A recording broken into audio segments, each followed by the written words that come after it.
I think Sudan's history shows that this is a very complex country that's been fractured before, that is fractured today in a civil war between two warring parties that overturned a civilian transition process of former Prime Minister Hamdouk and broke down into a civil war between two warring generals who have clearly not put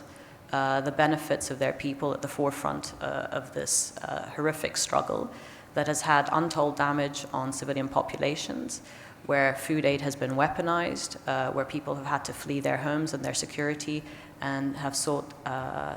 security in neighboring countries that are already fragile. So this war must stop. We have been part of several mediation processes as a number of regional countries and as part of the UN and the African Union efforts as well,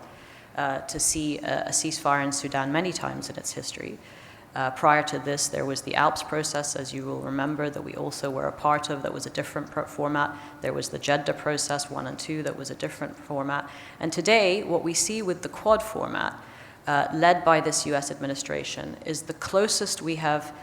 gotten to a roadmap for a future transition for Sudan that sees an exit for the two warring parties and sees a civilian transition take place on the ground, and a Sudan that doesn't become safe haven for the kind of global terror attacks and violent groups that shattered international stability in the 1990s under Bashir's Sudan. So we have a long history in Sudan. We understand how complicated this is. It's not an easy ceasefire to achieve. But the mediation efforts of the Quad under the US leadership have made significant breakthroughs in the Quad statement in September and in the follow-up mediation efforts of President Trump's envoy, Massad Boulos, who has done enormously important work in negotiating between the parties on the ground, in bringing regional actors as well as briefing the EU and the AU to bring their leverage to bear on the humanitarian truce that needs to be achieved, and keeping everyone on the same page through the humanitarian work that we are all